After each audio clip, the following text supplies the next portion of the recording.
Toby and Tola were twin sisters, living in the bustling city of Lagos. Though identical in looks, their personalities were quite different. Toby was quiet and cautious, while Tola was outgoing and bold. Despite their differences, they shared a close bond. Their parents had passed away when they were teenagers, leaving them to fend for themselves.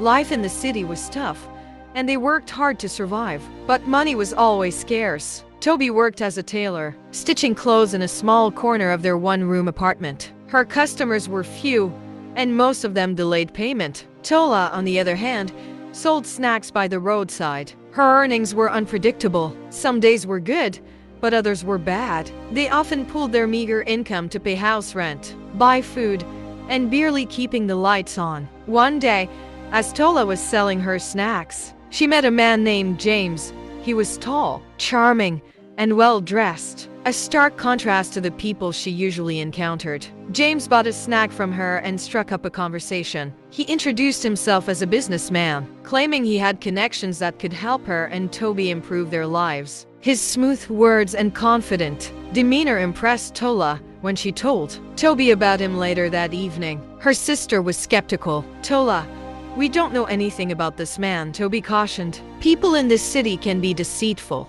"Oh, Toby, not everyone is bad," Tola replied, brushing off her sister's concerns. "James seems like a good person to me. He wants to help us." A few days later, James visited their apartment. He brought food and gifts, making a good impression on both sisters. Even Toby, though still wary, began to believe he might be genuine. James promised to help them set up a small business, saying he had a friend who could give them a loan with low interest. All he needed was some collateral to secure the deal. "I'll handle everything," James assured them. "You just need to trust me," he says. After much discussion, Toby and Tola decided to give James some of their savings as a show of good faith. It wasn't much, but it was all they had. James promised to return in a week with the loan papers and the funds to start their business. Days turned into weeks, but James didn't show up. Tola tried calling him, but his number was no longer reachable. They went to the address he had given them, only to find it was a fake. Realization dawned.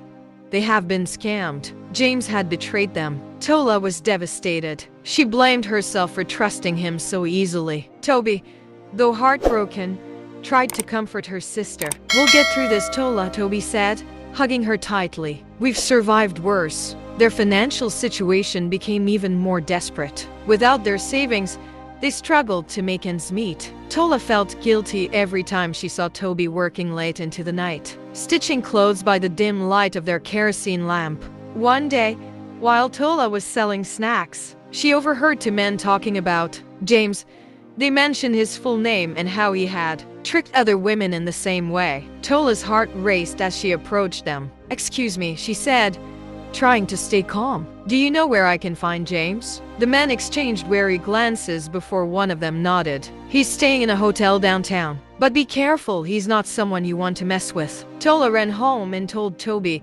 The sisters decided to confront James together, armed with nothing but their determination. They went to the hotel the man had described. Sure enough, they found James lounging in the lobby, laughing with some friends. "James!" Tola shouted, drawing the attention of everyone around. "You thought you could steal from us and get away with it?" James looked startled but quickly recovered. "I don't know what you're talking about," he said, feigning innocence. Toby stepped forward, her voice steady despite her anger. "You took our money, James. We trusted you. Return it now, or we'll call the police." James scoffed. "You don't have any proof." But luck was on the sisters' side. A security guard who had overheard the commotion approached them. After hearing their story, he revealed that James was already under suspicion for similar scams. The police were called, and James was arrested, though they didn't recover their money. The experience taught Toby and Tola a valuable lesson. They returned home, determined to rebuild their lives. Together,